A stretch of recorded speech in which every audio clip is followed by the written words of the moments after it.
Good morning, Thunder Bay. This is James with NetNewsledger, standing with Frank Pullia, the Councillor at Large and Chair of the Finance Committee on a very chilly Thunder Bay morning. But if you look behind us, you can see the beautiful sleeping giant. And Frank, thanks for coming out this morning. What do people need to know about the budget in 30 seconds or less?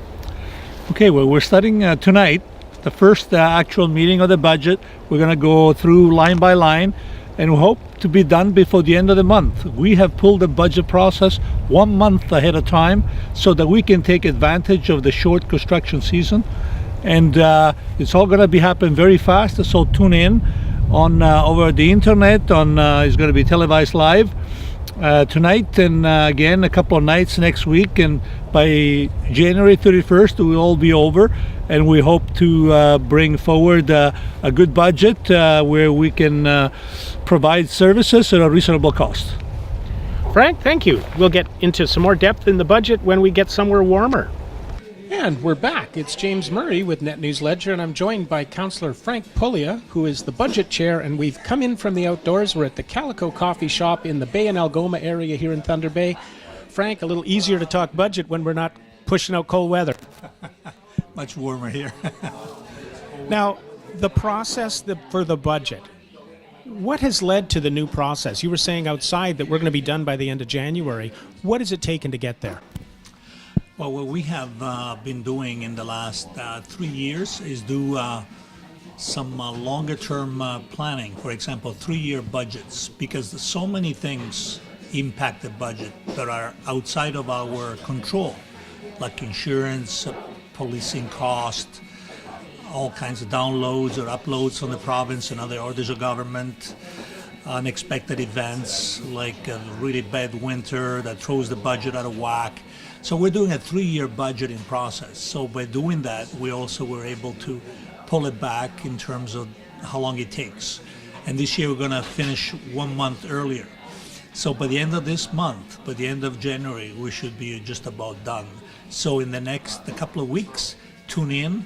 You can go online through the internet and watch live, starting tonight. You can come in on site, listen, participate. The deputation process already expired. There was one opportunity to do pre-budget deputation last week. We had the pre-budget consultation starting in September and all throughout November. People could have still submit. They can still submit their ideas, what they like to see, the direction of the city, what their priorities are. Send it to us, any councillor, or directly online at budget.ca, City of Thunder Bay budget.ca. Now, Frank, through the community and through the process since September, what are some of the issues and concerns that residents have brought to you as the Budget Chair?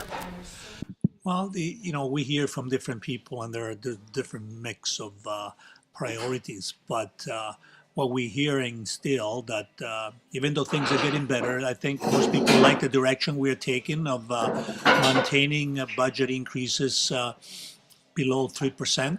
There was a real concern that we're trending the other way. If you recall, a couple of years ago, the Chamber of Commerce had commissioned a study that highlighted the danger or the concern that the City of Thunder Bay was trending towards a 6 to 7% budget increase. We are around 3% now, so we're moving in the right direction. So taxes are always a concern. Our investment in infrastructure has been a concern for many years. We have made major investments in infrastructure. Over the last couple of years, you have been able to see that throughout the summertime, we're investing heavily into roads and underground infrastructure investments are ongoing. We need to maintain what we have. We need to live within our means. That's what I'm hearing. And we need to ensure that Thunder Bay is a livable place, so we are sustainable, doing the kind of things that need to look towards the future: walkability, bicycle lanes, clean air, clean water, just a great place to live. So we have to have facilities, splash pads for the kids, all done in a way that meets the needs of the neighborhood. The neighborhood concept is going to be very important. And again, do it smartly, do it effectively, efficiently, and therefore we can do all of this as long as we do it intelligently and we do it by living within our means, because there's only so much capacity to increase taxes. And we also need to focus on growth to ensure that the tax base continues to grow, because as you know, we lost a chunk of money, quite a bit of revenue, when we lost industrial tax base after the recession. Now, in the process of budget, what seems to happen sometimes is that everybody complains about the infrastructure, so the city invests in fixing the infrastructure, and then people complain because the roads are being fixed and they have to wait in a line or something else. Sometimes the chair of the budget committee, you must feel like you're between a rock and a hard place. Oh yeah, it feels that way some days, but I believe our ability and availability to explain and be available to the public in explaining things goes a long way in reassuring our community that we are doing the right things.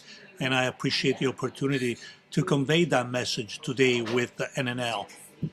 Frank, thank you very much for taking the time. This is James at NetNewsledger at the Calico Coffee Shop in beautiful Bay Algoma here in Thunder Bay.